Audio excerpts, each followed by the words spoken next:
माझं नाव मेघना आहे. मला सुरुवातीपासूनच पैसा, प्रसिद्धी आणि चांगली जीवनशैली हवी होती. पण माझ्या आई-वडिलांनी माझं लग्न एका मध्यमवर्गीय मुलाशी लावून दिलं. मी स्वतःही मध्यमवर्गीय कुटुंबातूनच होते. लग्न झाल्यानंतर जेव्हा माझ्या नवऱ्याला कर्करोग झाला, तेव्हा त्याने आपले सगळे पैसे मला दिले आणि रडत रडत म्हणाला की मला मरायचं नाही. मी त्याला वचन दिलं होतं की मी त्याच्यावर एखाद्या महागड्या रुग्णालयात उपचार करेन. पण मला लंडनला जाण्याची खूप इच्छा होती. मला परदेशात फिरायचं होतं. मी त्याचे पैसे लपवून लंडनचा व्हिसा काढला आणि लंडनला पळून आले. मी विचार केला की माझ्या नवऱ्याला तर आधीच कर्करोग आहे. आता तो माझ्या काही कामाचा नाही. काही दिवसात तो आपोआप मरेल. लंडनमध्ये आल्यानंतर माझं एका भारतीय मुलासोबत प्रेमसंबंध जुळले आणि त्याने माझ्याशी लग्नही केलं. एक दिवस तो मला रात्रीच्या जेवणासाठी एका मोठ्या हॉटेलमध्ये घेऊन गेला. आम्ही तिथे पोचलो तेव्हा माझ्या नवऱ्याला तिथलं जेवण आवडलं नाही आणि त्याने हॉटेलच्या व्यवस्थापकाला बोलवायचं ठरवलं.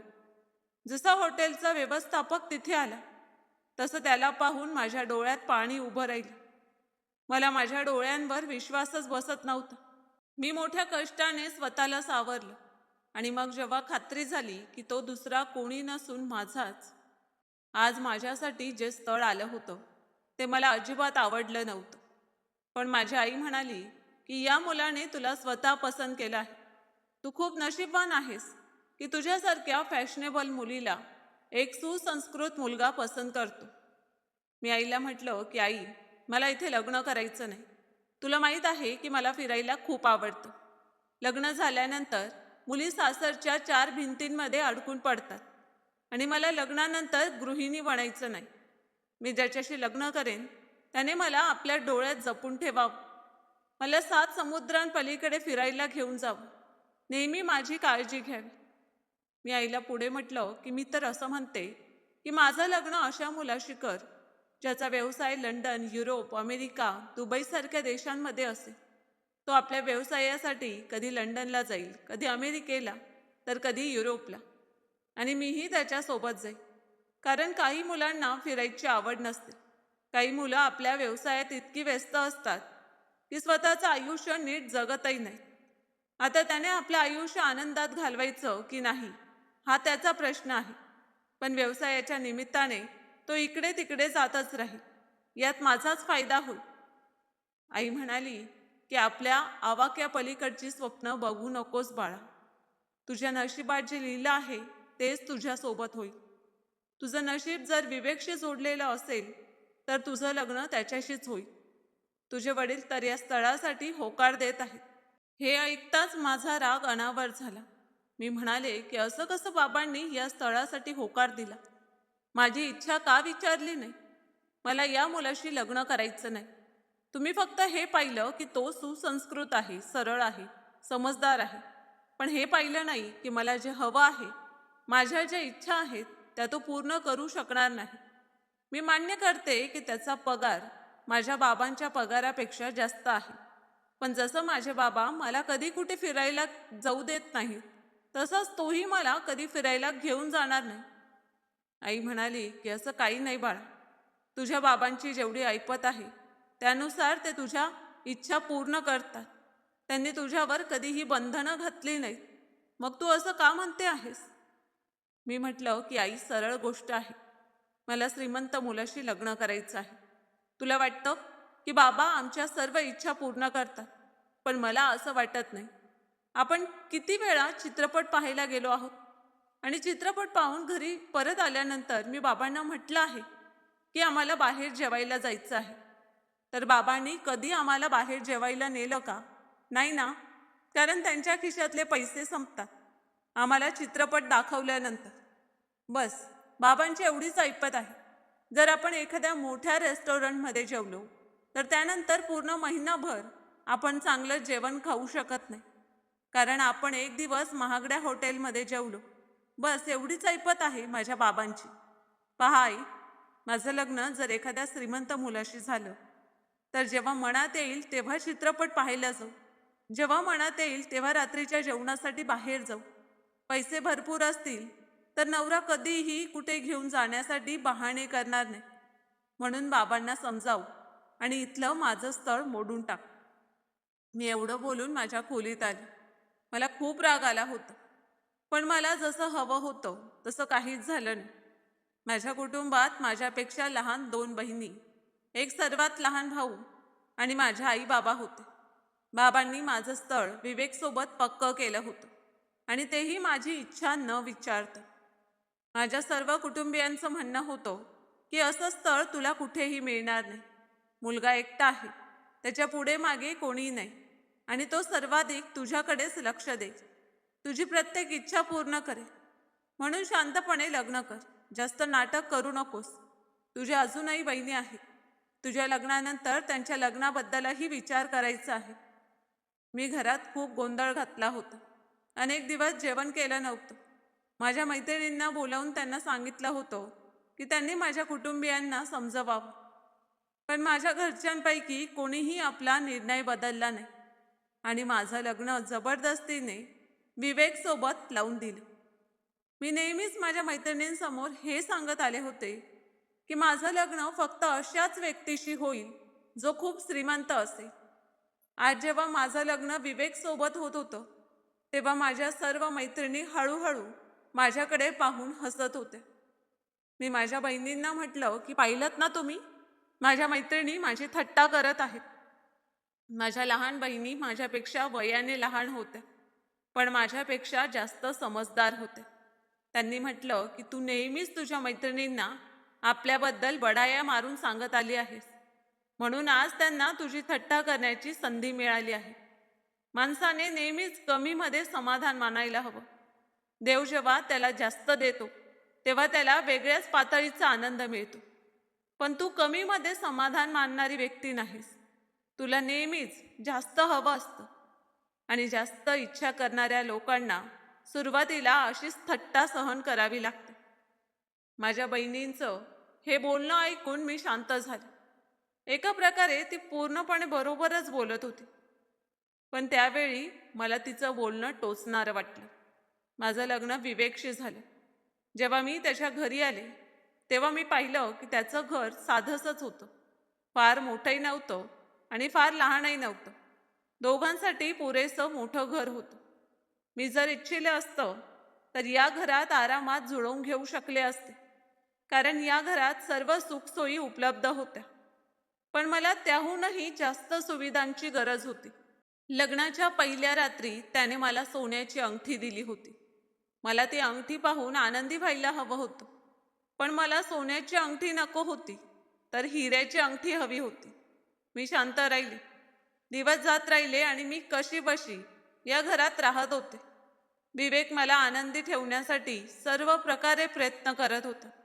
प्रत्येक रविवारी तो मला रात्रीच्या जेवणासाठी बाहेर घेऊन जात होता. पण माझी इच्छा होती की मी मोठ्या आणि महागड्या रेस्टॉरंटमध्ये जेवावं. तो मला त्या रेस्टॉरंटमध्ये घेऊन जात होता जिथे मध्यमवर्गीय लोक येतात, जिथे साधंसं जेवण मिळतं आणि जेवणाचं बिल फक्त 4 किंवा 5,000 रुपये येतं. एका दिवशी विवेकने मला विचारलं की मेघना, तू माझ्यासोबत आनंदात तर आहेस ना? त्याच्या या प्रश्नावर मला राग येत होता. मनात तर येत होतं की त्याला सांगावं की मला तुझ्याशी लग्न करायचंच नव्हतं. मला जबरदस्तीने तुझ्यासोबत बांधण्यात आलं आहे. पण मी असं बोलू शकले नाही. तो एक सरळ साधा मुलगा होता. तो बहुतेक वेळा आपल्या कामाशी काम ठेवत होता आणि माझ्याशिवाय दुसऱ्या कोणत्याही स्त्रीकडे पाहत नव्हता. त्याच्यात एक गुण खूप चांगला होता जो मला सर्वाधिक आवडला होता. तो खूप देखणा होता. त्याचा देखणेपणा आणि भोळेपणा पाहूनच माझ्या आईबाबांनी त्याला माझ्यासाठी पसंत केलं होतं. एका दिवशी त्याने मला म्हटलं की आपण कुठेतरी फिरायला जाऊया. सांग, तुला कुठे फिरायला आवडेल? मी तुला तिथेच घेऊन जाईल. त्याचं बोलणं ऐकून मी आनंदाने उड्या मारल्या. मी म्हटलं की तुम्ही खरंच बोलत आहात? त्याने म्हटलं की हो हो, सांग ना, तुला कुठे जायचं आहे? तुझ्या आनंदापेक्षा माझ्यासाठी दुसरं काहीही महत्त्वाचं नाही. मी त्याला म्हटलं की मग मला अमेरिका किंवा लंडनला घेऊन चला. मला अशा ठिकाणी फिरायला खूप आवडतं. माझं बोलणं ऐकून तो एकदम शांत झाला. त्याच्या चेहऱ्यावरील भाव बदलले. असं वाटत होतं की तो विचार करत आहे की पुढे काय बोलावं. मी त्याच्या चेहऱ्यावरील भाव पाहिले आणि म्हटलं की काय झालं. त्याने म्हटलं की नाही नाही काही नाही. असं आहे ना मेघना, मी तुला इतक्या दूर कसं घेऊन जाऊ शकतो. मला वाटलं होतं की तू इथेच कुठे जवळपास फिरायची गोष्ट करशील. मी म्हटलं की मला माहीत होतं तुम्ही पुरुष फक्त स्वप्न दाखवतात, पूर्ण करत नाही. त्याने मला समजावत म्हटलं की अगं असं काहीही नाही, चल आपण शिमला फिरायला जाऊया. मी म्हटलं नाही, मी तिथे माझ्या कुटुंबासोबत आधीच गेले आहे, मला तिथे जायचं नाही. मी नाराज होऊन माझ्या खोलीत गेले आणि तो स्वतः कार्यालयात गेला. कदाचित तो तिथे अस्वस्थ झाला असावा, म्हणूनच तो अर्ध्या दिवसातच घरी परत आला आणि मला समजावू लागला. त्याने माझ्यासाठी खूप सुंदर साडी आणली होती. त्याला वाटलं की कदाचित मी त्याच्या या भेटवस्तूमुळे खुश होईन, माझा सगळा राग विसरेन. आणि तसंच झालं, कारण ती साडी इतकी सुंदर आणि महागडी होती की मी माझा सगळा राग विसरले. ती साडी खूप महागडी होती आणि एका मोठ्या शोरूममधून आणली होती. मी ती साडी नेसून छान तयार झाले आणि त्याला म्हटलं की मी आईकडे जात आहे. त्याने माझ्यावर कधीही कोणत्याही प्रकारचं बंधन घातलं नव्हतं. मी जसं सांगत असे तसंच तो मान्य करत असे. मी ती साडी सर्वप्रथम माझ्या मैत्रिणींना दाखवली. त्यांनी माझी खूप प्रशंसा केली आणि म्हटलं की ही साडी साधारण 40 ते 50 हजार रुपयांची असेल. माझ्या मैत्रिणींकडून कौतुक ऐकून मला खूप बरं वाटलं. मी त्या साडीमुळे खूप प्रभावित झाले होते. हे पाहून विवेकलाही खूप आनंद झाला. त्या दिवसानंतर तो मला महागड्या महागड्या भेटवस्तू देऊ लागला. पण माझ्या मनात परदेशात जाण्याची इच्छा अजूनही जिवंत होती. अशाच प्रकारे आमच्या लग्नाला 4 वर्ष उलटली. विवेकने मला सर्व प्रकारे आनंदी ठेवण्याचा प्रयत्न केला, पण मी त्याला माझ्या बाजूने कधीही आनंदी ठेवू शकले नाही. ना मी त्याला त्याच्या आवडीचं जेवण बनवून दिलं, ना त्याच्या आवडीचं असं काही केलं ज्यामुळे त्याला आनंद मिळेल. पण तो तरीही माझ्यासोबत आनंदात राहत होता आणि नेहमी माझ्या पुढे मागे फिरत राहत होता. या 4 वर्षात अनेकदा विवेकची तब्येत बिघडली होती. तो औषधं घेत असे आणि मग बरा होत असे. कधी असं वाटलंच नव्हतं की त्याला काही मोठा आजार आहे. एक दिवस त्याची तब्येत खूप बिघडली आणि त्यानंतर तो अंथरुणावरून उठू शकला नाही. हळूहळू त्याचा आजार वाढू लागला. तपासणी अहवालांमध्ये आलं की त्याला कर्करोग आहे. ही गोष्ट जेव्हा मला आणि विवेकला समजली तेव्हा आम्ही दोघेही हैराण झालो. मला जाणवलं की विवेकशी असं वागायला नको होतं. माझ्या मनात त्याच्याबद्दल सहानुभूती निर्माण झाली आणि मी त्याची काळजी घ्यायला सुरुवात केली. तो आता कार्यालयातही जात नव्हता. त्याने वाईट काळासाठी खूप पैसे साठवून ठेवले होते. त्याला वाटत होतं की तो बरा होईल, पण तसं झालं नाही. त्याचा आजार दिवसेंदिवस वाढतच होता. त्याचे चांगल्या डॉक्टरकडून उपचारही सुरू होते. हळूहळू पूर्ण वर्ष उलटलं, पण त्याच्या प्रकृतीत काही सुधारणा झाली नाही. मी त्याची काळजी घेत होते. जरी मला त्याचं सगळं करायला त्रास होत होता, तरी हे विचार करून मी स्वतःला समजावत होते की तो आजारी आहे आणि या जगात त्याचा मी सोडून दुसरं कोणीही नाही. हळूहळू घरातील सर्व पैसे संपत चालले आणि विवेकच्या उपचारात अडचणी येऊ लागल्या. विवेक नेहमी माझा हात धरून म्हणत असे की मेघना, मी तुझ्यावर खूप प्रेम करतो. मला जगायचं आहे. मला तुझ्यासोबत म्हातारं व्हायचं आहे. मला आपलं कुटुंब उभं करायचं आहे. मला मरायचं नाही. त्याचे शब्द माझ्या मनाला स्पर्श करून जात. मी म्हटलं की विवेक, तुझ्या उपचारासाठी पैसे संपत चालले आहेत. डॉक्टर म्हणाले आहेत की आपल्याला तुला एखाद्या मोठ्या रुग्णालयात दाखल करायला हवं. तिथे उपचार झाल्यानंतर कदाचित तुला वाचवणं शक्य होईल. विवेकने थोड्या वेळाने आपल्या एका मित्राला फोन केला. त्याचा मित्र एका सुटकेसमध्ये 1,00,000 रुपये घेऊन आला. हे पैसे विवेकने वाईट काळासाठी साठवून ठेवले होते. तो म्हणाला की मी नेहमी एकटाच राहिलो आहे. मी खूप पैसे कमवत होतो, पण नेहमी अनावश्यक खर्च टाळत होतो. मी विचार केला होता की माझं लग्न होईल, माझी मुलं होती, तर हे पैसे माझ्या भविष्यासाठी आणि माझ्या मुलांच्या भविष्यासाठी उपयोगी पडतील. हे पैसे मी आज तुला देत आहे. मेघना, या पैशांनी माझा उपचार कर. जर मीच राहिलो नाही तर माझी मुलं कशी होती? मी माझ्या मुलांची काळजी कशी घेऊ शकेन? तुझी काळजी कशी घेऊ शकेन? विवेकचा मित्र पैसे देऊन निघून गेला. पण ते पैसे आता माझ्या डोळ्यांसमोर टेबलावर पडले होते. ते पैसे फक्त कागदाचे तुकडे नव्हते, तर ते माझ्या नशिबाची चावी होते, ज्याची मी गेली 6 वर्ष वाट पाहत होते आणि जणू यातना सहन करत दिवस काढत होते.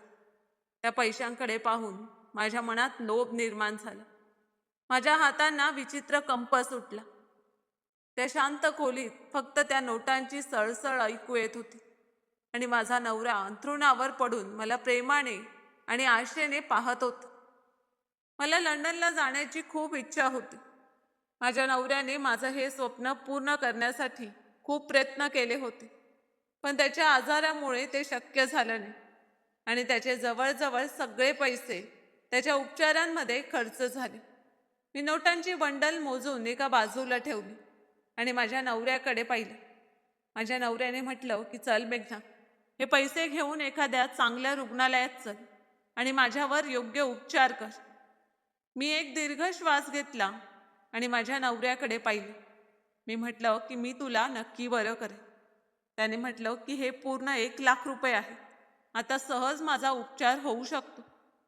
माझ्या नवऱ्याच्या चेहऱ्यावर थकवा असूनही एक असं हसू उमटलं होतं, ज्याने माझं मन पिळवटून टाकलं.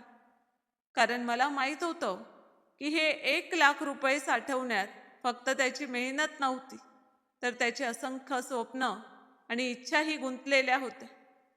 तो जिवंत राहून माझ्यासोबत आपलं आयुष्य घालवू इच्छित होता, पण मी त्या आजारी व्यक्तीसोबत आता आणखी राहू शकत नव्हते. मला माहीत होतं की मी त्याच्यावर कितीही उपचार केले तरी तो कधीच पूर्णपणे बरा होणार नाही, कारण कर्करोगाच्या रुग्णाच्या जगण्याची शक्यता खूप कमी असते. विवेकने माझा हात धरून म्हटलं की मला माहीत आहे, मी आजारी पडलो असल्यामुळे तुलाही खूप त्रास होत आहे. तुला माझी सेवा करावी लागते आहे. मी तुझी काळजी घेऊ शकत नाही. गेल्या 1 वर्षात मी तुला कुठेही बाहेर रात्रीच्या जेवणासाठी घेऊन गेलो नाही. गेल्या 1 वर्षात मी तुला खरेदीसाठीही घेऊन जाऊ शकलो नाही. मला माफ कर मेघना. मी एकदा बरा झालो की मग तुझी एक एक इच्छा पूर्ण कर. मी त्याचे हात घट्ट धरले होते, जे आजारपणामुळे आणि अशक्तपणामुळे खरखरीत झाले होते, आणि त्याला विश्वास दिला की मी या पैशांनी त्याच्यावर नक्की उपचार करेन आणि तो पूर्णपणे बरा होईल. दुसऱ्या दिवशी माझी विवेकच्या डॉक्टरांशी भेट ठरलेली होती. त्या रात्री मला झोपच लागली नाही. माझ्या मनात सतत लंडनच्या चकचकाकीचे विचार सुरू होते. मी इंटरनेटवर लंडनबद्दलची सर्व माहिती आधीच पाहून ठेवली होती. मी मनोमन ठरवलं होतं की या पैशांनी मी माझं स्वप्न पूर्ण करेन. हे पैसे माझ्या नवऱ्याच्या उपचारांवर खर्च करून वाया घालवणार नाही. दुसऱ्या दिवशी मी घरातून बाहेर पडले होते, पण रुग्णालयात पोहोचले नव्हते. मी माझ्या मैत्रिणीसोबत लंडनचा व्हिसा मिळवण्यासाठी गेले होते. आता मला सतत एजंटच्या फोनची वाट पाहावी लागत होती. विवेक वारंवार मला विचारत होता की तू मला रुग्णालयात का घेऊन जात नाहीस? डॉक्टरांनी काय सांगितलं? मी कधी त्याला हे सांगून टाळत होते की डॉक्टरांनी तुझ्यासाठी औषधं दिली आहेत आणि म्हटलं आहे की या औषधांनीच फरक पडेल. मी त्याला सांगत होते की ही औषधं खूप महाग आहेत, पण तसं काहीच नव्हतं. मी त्याची औषधं एका साध्या डॉक्टरकडून घेत होते, जी खूप कमी पैशात मिळत होती. आता माझ्या नवऱ्याची अवस्था अशी झाली होती की तो अंथरुणावरून उठूही शकत नव्हता. तरीही मी त्याची बरीच कामं करत होते. मला असं वाटत होतं की मी या माणसाशी लग्न करून काहीच सुख मिळवलं नाही. उलट त्याने तर मला नोकरानी बनवून ठेवलं आहे. फक्त काही दिवसांची गोष्ट आहे आणि मग मी त्याला सोडून लंडनला जाईल आणि त्याने दिलेल्या पैशांनी तिथे काही ना काही व्यवसाय सुरू करेन. कारण तिथे माझ्या खूप मैत्रिणी गेल्या होत्या, ज्या स्वतःच्या पायावर उभ्या राहिल्या होत्या. विवेक वारंवार मला म्हणत होता की तू मला डॉक्टरकडे का घेऊन जात नाहीस? तू मला एखाद्या मोठ्या रुग्णालयात का घेऊन जात नाहीस, जेणेकरून मी बरा होईल? मी वारंवार त्याला हाच दिलासा देत होते की तू बरा होशील. कधी मी त्याला 2 दिवसानंतर रुग्णालयात घेऊन जाण्याचं सांगत होते, तर कधी एक आठवड्यानंतर. अशा प्रकारे बोलणं टाळत टाळत अनेक दिवस गेले. मी विवेकचा मोबाईल बंद करून एका बाजूला ठेवला होता, कारण त्याच्या मित्रांचे फोन सतत येत होते. तो एखाद्या मित्राला हे सांगू नये की मी अजूनही त्याचे मोठ्या डॉक्टरांकडून उपचार सुरू केलेले नाही. या भीतीने मी त्याचा मोबाईल लपवून ठेवला होता. त्याला मी सांगितलं होतं की तुझा मोबाईल खराब झाला आहे, मी तुला नवीन मोबाईल घेऊन देईन. डॉक्टरांनी मला सांगितलं होतं की विवेकला रक्ताचा कर्करोग आहे आणि त्याच्या शरीरात हा आजार खूप वेगाने पसरत आहे. पण जेव्हा मी डॉक्टरांना विचारलं होतं की त्याचे उपचार शक्य आहेत का, तेव्हा डॉक्टर म्हणाले होते की हो, त्यांचे उपचार होऊ शकतात, त्यांना वाचवता येऊ शकतं, ते पूर्णपणे निरोगी होऊ शकतात. आपल्याला शक्य तितक्या लवकर त्यांचे उपचार सुरू करायला हवेत. मला हे सर्व माहीत होतं, तरीही मी माझ्या नवऱ्याचे उपचार केले नव्हते. डॉक्टर म्हणाले होते की खर्च खूप जास्त आहे, पण ते वाचू शकतात. हे ऐकल्यावर मला असं वाटलं की कोणीतरी माझा गळाच दाबला आहे. मी माझं स्वप्न अपूर्ण सोडू इच्छित नव्हते. एका दिवशी विवेकची तब्येत खूप बिघडली. त्याला नीट श्वास घेता येत नव्हता. तो जोरजोराने हातपाय हलवत होता आणि वारंवार म्हणत होता की मला रुग्णालयात घेऊन चल, माझ्यावर उपचार कर. त्याची अशी अवस्था पाहून मी घाबरले, म्हणून त्याला जबरदस्तीने रुग्णालयात घेऊन गेले. ते एखादं महागडं रुग्णालय नव्हतं, तर सरकारी रुग्णालय होतं. पण मी त्याला एवढंच सांगितलं होतं की हे खूप चांगलं आणि महागडं रुग्णालय आहे आणि इथे तुझे उपचार उत्तम होतील. त्याची अवस्था अशी होती की तो अंथरुणावरून हलूही शकत नव्हता. मग त्याला खरं काय आणि खोटं काय हे कसं कळणार होतं?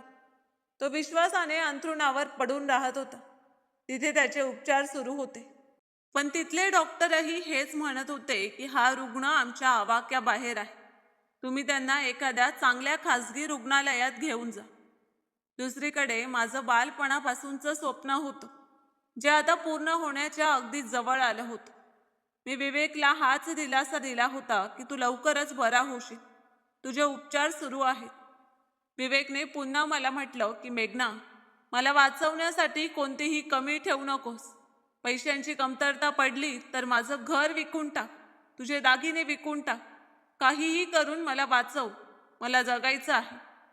मी रात्री त्याचा हात हळुवारपणे धरला, जो तापामुळे गरम झाला होता, आणि म्हटलं की हो, मी प्रयत्न करत आहे. मग मी तिथून बाहेर आले, कारण मी त्याच्या डोळ्यात पाहू शकत नव्हते. त्या डोळ्यांमध्ये माझ्याबद्दल आंधळा विश्वास होता. त्या रात्री जेव्हा मी घरी पोचले, तेव्हा घरातील शांतता मला खायला उठल्यासारखी वाटत होती आणि घरातील प्रत्येक वस्तू मला विवेकची आठवण करून देत होती. पण माझं वेळ आता एका वेगळ्याच टोकाला पोचलं होतं. मी कपाटातून माझा पासपोर्ट, तिकीट आणि ते 1,00,000 रुपये काढले आणि ते एका बॅगेत ठेवायला सुरुवात केली. माझे हात थरथरत होते. मला वारंवार विवेकचा विचार येत होता की मी त्याला रुग्णालयात एकटं सोडून जात आहे आणि माझ्याकडे जे पैसे आहेत त्यांच्यामुळे त्याचा जीव वाचू शकतो. पण मग मला लंडनची ती जीवनशैली आठवत होती, ज्यासाठी मी सर्व काही पणाला लावलं होतं. मी स्वतःला समजावलं की विवेक तरीही फार काळ जगू शकणार नाही. तो मेला तर हे पैसेही माझ्या हातातून निघून जातील. म्हणून शहाणपण यातच आहे की मी माझं भविष्य वाचवावं. मी घाईघाईने माझ्या गरजेचं सामान भरलं आणि घराची चावी त्या टेबलावर ठेवली, जिथे आम्ही बसून गप्पा मारत असू. मी विवेकसोबत आयुष्यातील 6 वर्ष घालवली होती. मग मी मनावर दगड ठेवून घराचं दार बंद केलं. बाहेर गल्लीत गडद अंधार होता. मी एक शेवटची नजर त्या घरावर टाकली, जिथे मी विवेकसोबत 6 वर्ष घालवली होती. त्यानंतर मी चोरांसारखी सावध पावलं टाकत मुख्य रस्त्यापर्यंत आले, जिथे मी विमानतळासाठी टॅक्सी थांबवली.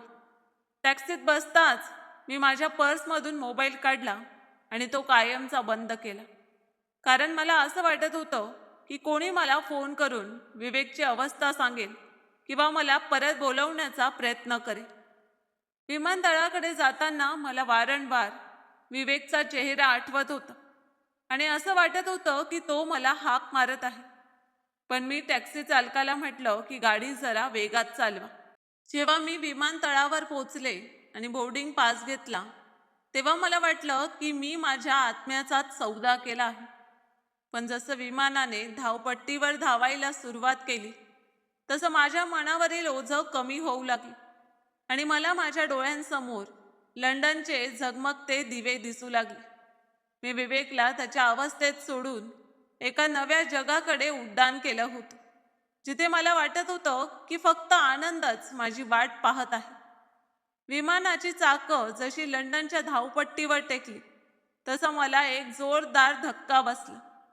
तो कदाचित विमानाचा नव्हता, तर माझ्या मनाचा शेवटचा धक्का होता, जो मी भारताच्या भूमीवरच मागे सोडून आले होते. मी लंडन विमानतळातून बाहेर पडताच एक दीर्घ श्वास घेतला. तिथली हवा माझ्या फुफ्फुसात भरून घेतली आणि स्वतःशीच ठरवलं की आता मी मागे वळून पाहणार नाही, कारण मागे पाहण्याचा अर्थ फक्त वेदना आणि पश्चाताप होता. मी माझं जुनं सिम कार्ड काढून कचरा पेटीत फेकून दिलं आणि त्यासोबतच मी विवेक, माझं घर आणि माझे सर्व नातेसंबंधही तोडले, जे मला माझ्या जुन्या गरीब आयुष्याची आठवण करून देत होते. सुरुवातीचे दिवस माझ्यासाठी खूप कठीण होते, कारण एकीकडे नव्या देशातील अडचणी होत्या आणि दुसरीकडे कधीकधी मध्यरात्री विवेकचा विचार मनात येत असे. पण मी लगेच स्वतःच्या मनाला आवर घालत असे. इथे मला माझ्या मैत्रिणी भेटल्या होत्या आणि मी त्यांच्यासोबतच राहत होते. मी दिवस रात्र मेहनत केली. माझ्या एका मैत्रिणीने तिच्या नवऱ्याच्या ओळखीने मला नोकरीही मिळवून दिली होती. मी त्या कंपनीत काम करत होते. हळूहळू माझ्या मेहनतीचं फळ मिळू लागले. जो पैसा मी तिथे घेऊन आले होते, तो सगळा पैसा माझ्या मैत्रिणीने स्वतःकडे ठेवला होता. तिने मला म्हटलं होतं की तुला इथे चांगलं आयुष्य मिळेल, तू आरामात राहा आणि नोकरीही कर. माझ्या आयुष्यात सर्व काही खूप चांगलं चाललं होतं. माझा आत्मविश्वासही वाढू लागला आणि जसं जसं मी यशस्वी होत गेले, तसं तसं माझ्या मनातील जुन्या आठवणीही धूसर होत गेल्या. 5 वर्षांचा काळ पापणी लवते ना लवते तोच निघून गेला आणि या 5 वर्षात मी ती मेघना बनले होते, जी एका मोठ्या कंपनीत नोकरी करत होती, लाखो रुपये कमवत होती, जिच्याकडे बंगला, गाडी आणि ते सर्व काही होतं, ज्याचं मी एकेकाळी फक्त स्वप्न पाहिलं होतं. जर मी त्या दिवशी भावनिक निर्णय घेतला असता आणि ते पैसे विवेकच्या उपचारांवर खर्च केले असते, तर आज मीही एका गृहिणीसारखी माझ्या देशात अडकून पडले असते. कारण मग मी विवेकची विधवा झाली असते आणि आपल्या समाजात विधवा स्त्रियांशी नेहमीच चांगलं वागलं जातं असं नाही. माझ्या आयुष्यात फक्त ऐश्वर्य आणि आराम होता. एका पार्टीमध्ये माझी रुहानशी ओळख झाली, जो लंडनमधील एका श्रीमंत आणि आधुनिक कुटुंबातील होता. त्याचं कुटुंब अनेक वर्षांपूर्वी व्यवसायाच्या निमित्ताने इथे आलं होतं आणि आज ते कोट्यधीश बनलं होतं. रुहान एक व्यावसायिक होता आणि तो विवेकपेक्षा पूर्णपणे वेगळा होता. तो आत्मविश्वासाने वागत होता. तो थोडा स्पष्टवक्ता होता आणि त्याला आपल्या संपत्तीचा खूप अभिमान होता. पण मला त्याची हीच गोष्ट आवडली होती, कारण मला सुरुवातीपासूनच अशाच जोडीदाराचा शोध होता. आमची मैत्री लवकरच प्रेमात रूपांतरित झाली, किंवा असं म्हणूया की आम्हा दोघांनाही एकमेकांमध्ये आपापला फायदा दिसत होता. एक दिवस जेव्हा आम्ही दोघे एका पार्टीमध्ये होतो, तेव्हा मी रुहानचा हात धरून म्हटलं की रुहान, मला आता माझ्या आयुष्यात स्थिर व्हायचं आहे आणि मला वाटतं की तूच तो एकमेव मुलगा आहेस, जो फक्त माझ्यासाठीच बनला आहेस. तू माझ्याशी लग्न करशील का? रुहानने आपल्या बोटातील हिऱ्याची अंगठी पाहत एक मोहक हास्य केले आणि उत्तर दिलं की मेघना, मला तुझ्यात एक यशस्वी मुलगी दिसते आणि माझ्या आईलाही तू आवडतेस, म्हणून माझं उत्तर होय आहे. पण माझ्या काही अटी असतील. लग्नानंतर मला माझी जुनी जीवनशैली हवी आहे, जी मी सध्या जगत आहे. तू मला टिपिकल नवऱ्यासारखं वागवणार नाहीस. मी हसत हसत म्हटलं की तू काळजी करू नकोस, मीही तुझ्यासारखाच विचार करते.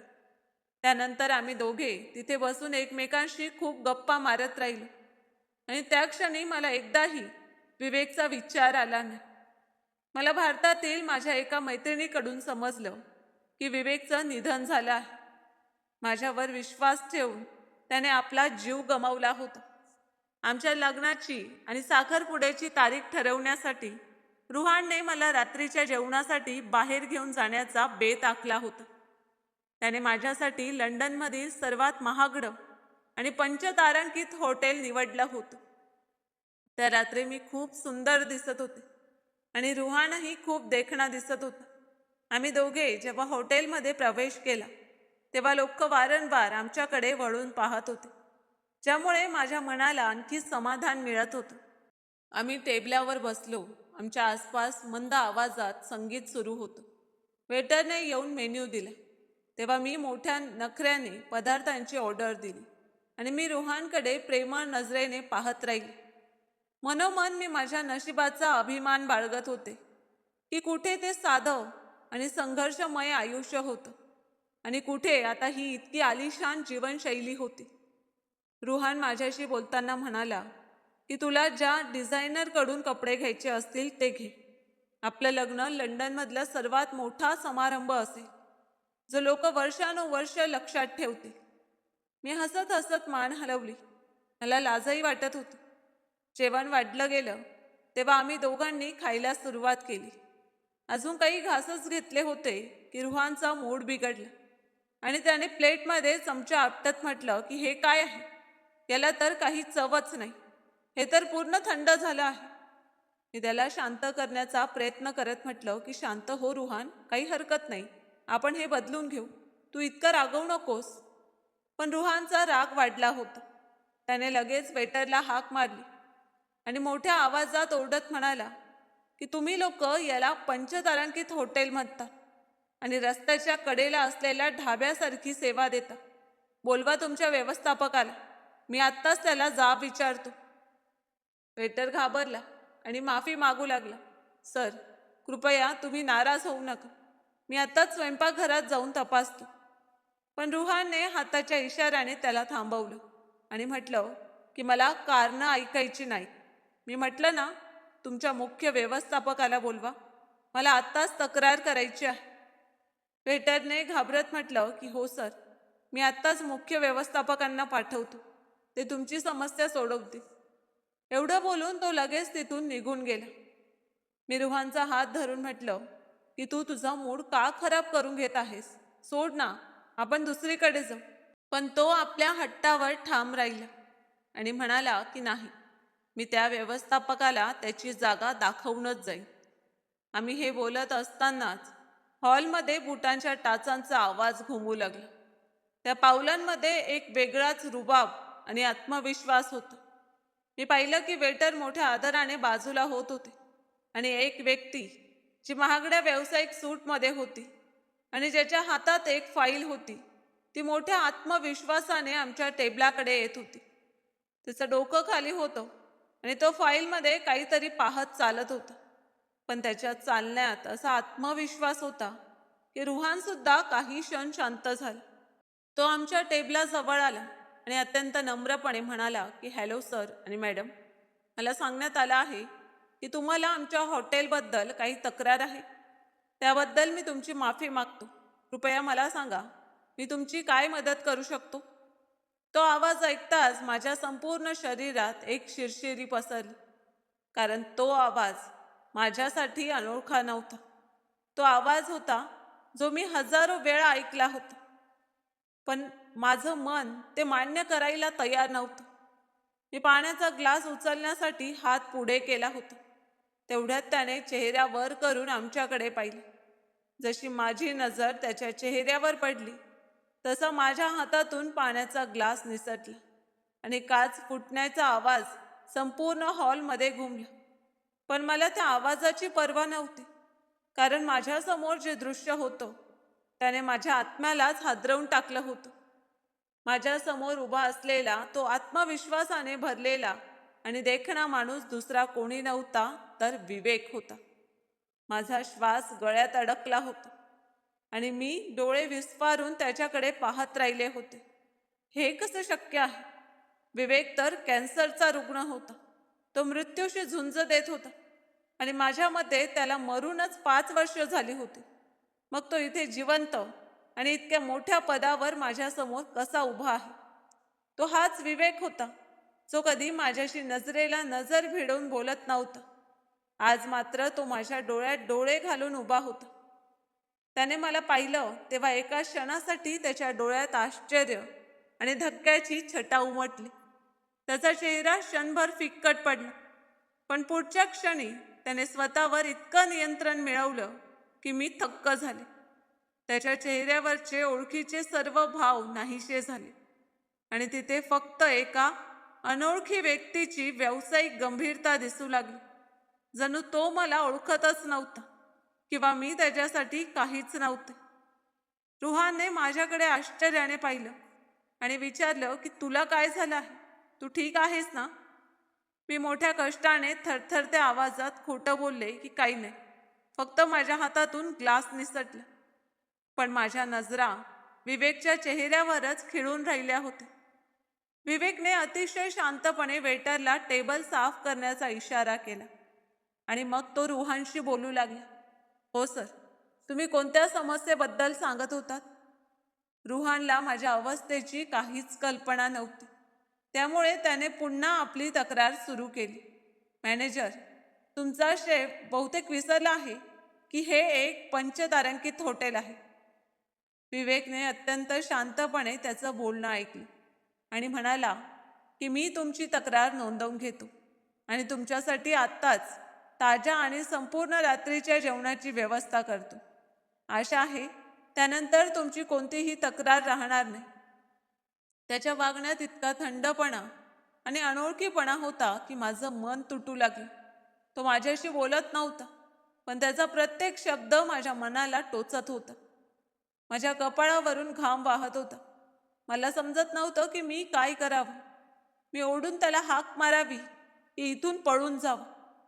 तो हलकासा हसत, तुमच्या जेवणाचा आनंद घ्या असं म्हणाला आणि वळला. त्याने वळताच मला राहवलं नाही. मला वाटलं की जर मी आत्ता त्याला थांबवलं नाही तर मी वेडी होईन. मी रुहानला म्हटलं की तू बस, मी आत्ताच स्वच्छतागृहात जाऊन येते. आणि एवढं बोलून मी वेगाने उठले. मी विवेकचा पाठलाग करू लागले. तो कॉरिडॉरमधून पुढे जात होता आणि जसा तो आमच्या नजरेआड झाला, मी थरथरत्या आवाजात त्याला हाक मारली, विवेक थांब. विवेक थांबला, पण वळला नाही. त्याची पाठ माझ्याकडे होती आणि तो अगदी ताठ उभा होता. मी त्याच्या जवळ जाऊन त्याच्या समोर उभी राहिली.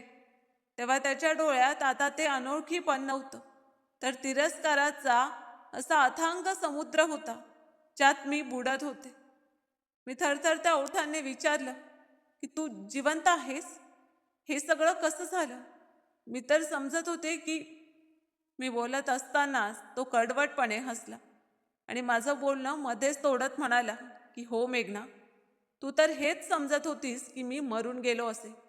उलट तू तर माझ्या मृत्यूचीच वाट पाहत होतीस, जेणेकरून तुझं मन शांत राहील आणि तुला कधीच मागे वळून पाहावं लागणार नाही. त्याचे शब्द विषासारखे माझ्या कानात उतरले आणि मी त्याच्या समोर एखाद्या गुन्हेगारासारखी उभी राहिली. माझ्या पायात बळ उरलं नव्हतं आणि मला भिंतीचा आधार घ्यावा लागला. मी घाबरून स्वतःची बाजू मांडण्याचा प्रयत्न करत म्हणाले की नाही विवेक, तू चुकीचं समजत आहेस. मी घाबरले होते. माझ्यापाशी दुसरा कोणताही मार्ग नव्हता. मला तुला वाचवायचं होतं. मी काही क्षण शांत झाले आणि मग म्हणाले की मला वाटलं की मी तिथे राहूनही तुला वाचवू शकणार नाही. म्हणून मी विचार केला की मी बाहेर जाऊन माझं स्वप्न पूर्ण करेन. तुझ्या पैशांच्या मदतीने मी माझ्या पायावर उभी राहीन, एक सक्षम व्यक्ती बने. माझं बोलणं ऐकून तो मोठ्याने हसू लागला. त्या हास्यात दुःख आणि तिरस्कार दोन्ही मिसळलेले होते. तो म्हणाला की मेघना, खोटं तरी नीट बोल. तू तर माझ्याच पैशांनी माझे उपचार करू शकत होतीस. तुला मला वाचवायचंच नव्हतं. उलट तू त्या ओझ्यातून मुक्त होण्यासाठी पळून गेलीस, जे तुझ्या स्वप्नांच्या वाटेत अडथळा बनलं होतं. तू हे सगळं कदाचित खूप आधीच केलं असतंस, पण त्यावेळी तुझ्याकडे पर्याय नव्हता. जेव्हा तुझ्या हातात पैसे आले तेव्हा तुझे डोळे लोभाने चमकले. तू मला सरकारी रुग्णालयात एकटं सोडून गेलीस. तू माझ्या डोळ्यात पाहिलंही नाही की मी किती वेदनांनी तडफडत होतो. तू खोटं बोललीस आणि गुपचूप निघून गेलीस. मी त्याचा हात पकडण्याचा प्रयत्न केला, पण त्याने झटक्यात आपला हात मागे घेतला. मी रडत म्हणाले की विवेक, मला माफ कर.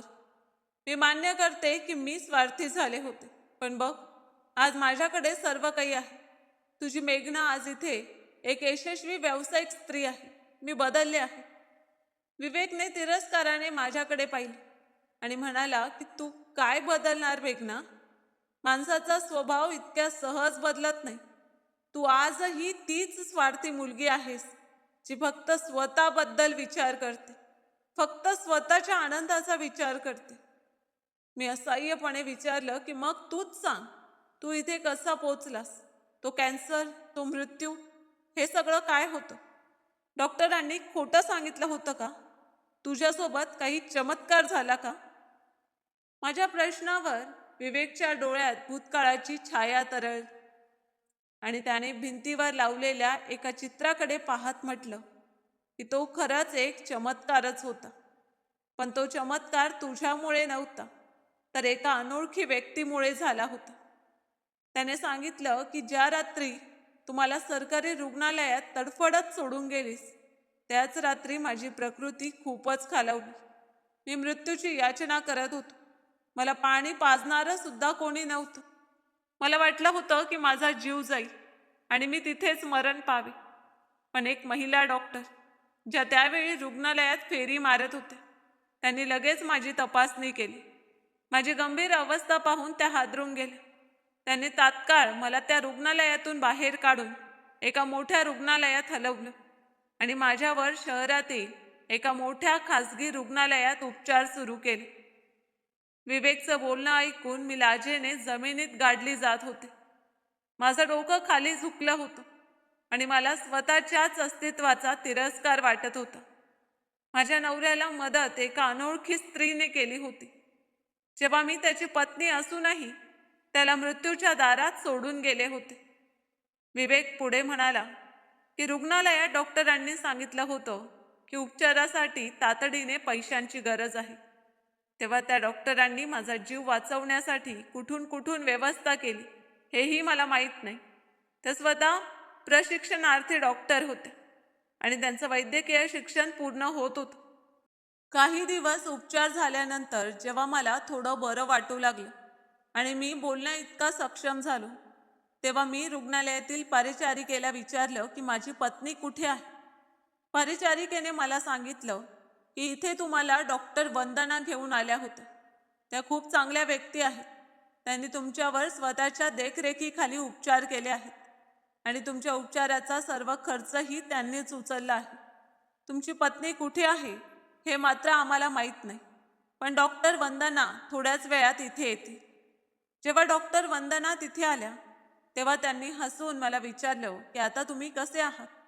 मी पुन्हा त्यांना तोच प्रश्न विचारला की माझी पत्नी कुठे आहे. तेव्हा त्यांनी सांगितलं की मी रुग्णालयातून तुमची माहिती घेतली, तुमच्या घराचा पत्ता मिळवला आणि तिथे चौकशीही केली, पण तिथे कोणीही नव्हतं. तुमची पत्नी कुठे गेली आहे हे आम्हालाही माहीत नाही. डॉक्टर वंदनांचं बोलणं ऐकून मी शांत झालो. मी आयुष्यभर त्यांचा ऋणी राहीन. त्यांनी मला नवं जीवन दिलं. माझं बोन मॅरो ट्रान्सप्लांट झालं. अनेक महिने माझी किमोथेरपी सुरू होती. माझे केस गळून पडले. माझं शरीर हाडांचा सांगाडा बनलं होतं. पण त्या मुलीने मला कधीही हार मानू दिली नाही. तिने मला विश्वास दिला की मी जगू शकतो. आणि तुला माहीत आहे का, त्या काळात माझ्यासाठी सर्वात वेदनादायक गोष्ट कोणती होती? ती कॅन्सरची वेदना नव्हती. ती होती ती प्रतीक्षा, जी मी रोज करत होतो. कदाचित तुझा फोन येईल, कदाचित तू परत येशील, कदाचित तुला माझी आठवण येईल. पण 5 वर्ष निघून गेली आणि तू आली नाहीस. तेव्हा मी समजून घेतलं की जुना विवेक मेला आहे आणि आता जो जिवंत आहे तो एक वेगळाच माणूस आहे, ज्याला आता कोणत्याही आधाराची गरज नाही. निरोगी झाल्यानंतर डॉक्टर वंदनांनी मला सल्ला दिला की मी माझे आयुष्य पुढे नेऊ आणि व्यवसायात प्रगती साधू. मी रात्रंदिवस मेहनत केली, हॉटेल मॅनेजमेंटचा कोर्स पूर्ण केला आणि माझ्या कर्तृत्वाच्या जोरावर आज मी लंडनमधील एका मोठ्या हॉटेलचा मुख्य व्यवस्थापक आहे. त्याची कहाणी ऐकून मी दगडासारखी निश्चल झाले होते. मला वाटले की मी जगातील सर्वात गरीब माणूस आहे. मी त्याच्या पायाजवळ बसण्याचा प्रयत्न केला आणि गयावया करत म्हणाले की मला माफ करा विवेक, मला एक संधी द्या. मी शपथ घेते, आयुष्यभर तुमची सेवा करेन. मी रुहानला सोडून देईन. ही संपत्ती, ही प्रसिद्धी मला काहीच नको आहे. मला फक्त तुमची साथ हवी आहे. फक्त तुम्ही माझ्या आयुष्यात परत या. मी एकटी राहू शकत नाही. मला तुमची गरज आहे. विवेक मागे सरकला आणि माझ्याकडे तिरस्काराने पाहत म्हणाला की आता खूप उशीर झाला आहे मेघना. आता मला तुझी गरज नाही. मला अशा लोभी स्त्रीची गरज नाही जी माझ्या वाईट काळात माझ्यासोबत उभी राहिली नाही. आज माझा चांगला काळ आला आहे म्हणून तू माझ्यासोबत राहण्याच्या गोष्टी करते आहेस. त्याने मला सांगितले की त्याचे लग्न डॉक्टर वंदनासोबत होणार आहे. सध्या फक्त साखरपुडा झाला आहे आणि पुढच्या आठवड्यातच लग्न आहे. हे ऐकताच मला वाटले की कोणीतरी माझे हृदय मुठीत घट्ट पकडले आहे. मी म्हणाले की नाही विवेक, तुम्ही असे करू शकत नाही. तुम्ही माझे पती आहात. आपले दोघांचे लग्न झाले होते. त्याने कडवटपणे उत्तर दिले की आपले नाते तर त्याच रात्री संपले होते ज्या रात्री तुम्हाला आजारपणात तडफडत एकटे सोडून गेलीस. तू तुझ्या जबाबदारीपासून पळ काढला होतास. तू माझ्या पैशांचा मोह पूर्ण केलास. मी तर तुला खूप आधीच घटस्फोट दिला आहे. घटस्फोटाची कागदपत्रे अजूनही माझ्याकडे आहेत. फक्त तुझी वाट पाहत होतो की कधी तू मला भेटशील आणि मी ती कागदपत्रे तुझ्या तोंडावर फेकून मारे. आता तू माझ्यासाठी एका अनोळखी व्यक्तीपेक्षाही अधिक काही नाहीस. विवेकने आपले बोलणे पूर्ण केले आणि तो निघणार इतक्यात त्याने माझ्या डोळ्यात डोळे घालून अशी एक गोष्ट सांगितली ज्याने मला आतून पूर्णपणे चकनाचूर केले. तो म्हणाला की तू 1,00,000 रुपये वाचवण्यासाठी माझा सौदा केला होतास ना. तुला काय वाटले होते? 1,00,000 रुपये खूप मोठी रक्कम आहे.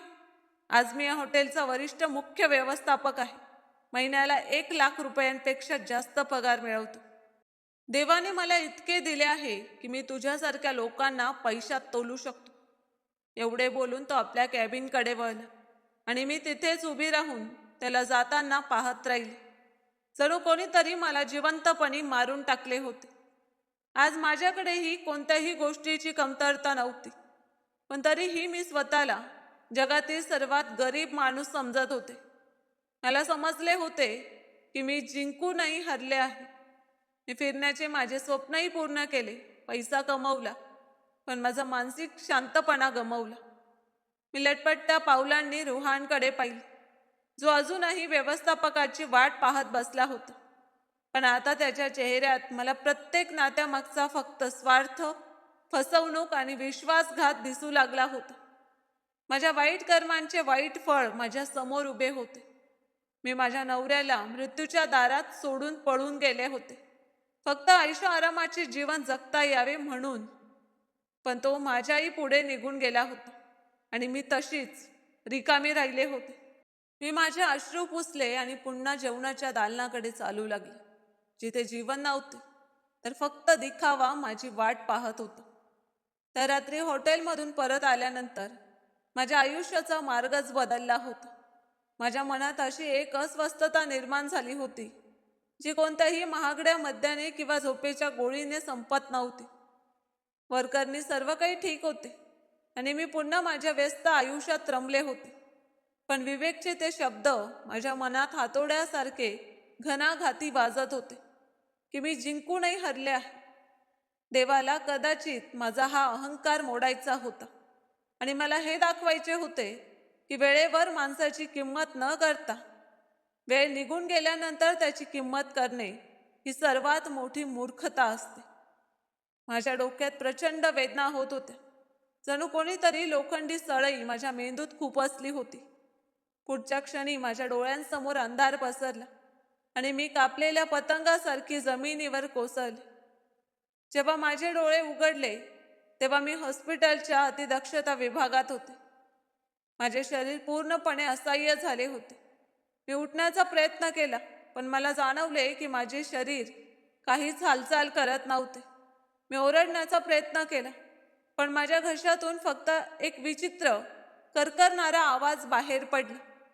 डॉक्टरांनी रोहनला सांगितले की माझा रक्तदाब खूप वाढल्यामुळे मला पक्षाघाताचा झटका आला आहे, ज्यामुळे माझ्या शरीराची उजवी बाजू निकामी झाली आहे. आता मी कदाचित कधीच स्वतःच्या पायावर उभी राहू शकणार नव्हते आणि नीट बोलूही शकणार नव्हते. मी तीच होते जी आपल्या ताकदीवर आणि तारुण्यावर गर्व करत होती, आणि आता मी एका जिवंत प्रेतासारखी बिछाण्यावर पडून होते. सुरुवातीचे काही दिवस रोहन हॉस्पिटलमध्ये ये-जा करत होता, पण मी त्याच्या डोळ्यात माझ्याबद्दलची असहाय्यता आणि कटुता स्पष्ट पाहू शकत होते. कारण मी आता ती सुंदर आणि यशस्वी मेघना राहिले नव्हते, जिला तो जगासमोर अभिमानाने उभे करू शकत होता. उलट मी आता एक असहाय्य आणि परावलंबी व्यक्ती झाले होते, जिला स्वतःच्या गरजांसाठीही इतरांवर अवलंबून राहावे लागत होते. माझ्या त्या मैत्रिणी, ज्यांच्या आधारावर मी लंडनमध्ये इतकी वर्ष सुखाने राहिले होते, त्या आता माझ्या या वाईट काळात माझ्यासोबत नव्हत्या. मी हॉस्पिटलमधील परिचारिकेकडून माझ्या कुटुंबियांना संदेश पाठवला होता, पण तिकडूनही कोणतेच उत्तर आले नाही. महागडी औषधे, हॉस्पिटलचा खर्च आणि इतर बिल मिळून माझ्या बँक खात्यातील पैसे वाढवीप्रमाणे संपवत होते. आणि जेव्हा हॉस्पिटलला पैसे मिळणे बंद झाले, तेव्हा तेथील व्यवस्थापनालाही मला तिथून बाहेर काढण्याची घाई होऊ लागली. एका संध्याकाळी रुहान छान तयार होऊन हॉस्पिटलच्या खोलीत मला भेटायला आला. यावेळी त्याच्या हातात फुले नव्हती, तर एक लिफाफा होता.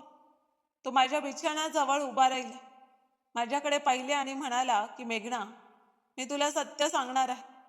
डॉक्टर म्हणाले आहेत की तू पूर्णपणे बरी होण्याची शक्यता अत्यंत कमी आहे, आणि मी माझे संपूर्ण आयुष्य एका अपंग व्यक्तीची सेवा करण्यात घालवू शकत नाही.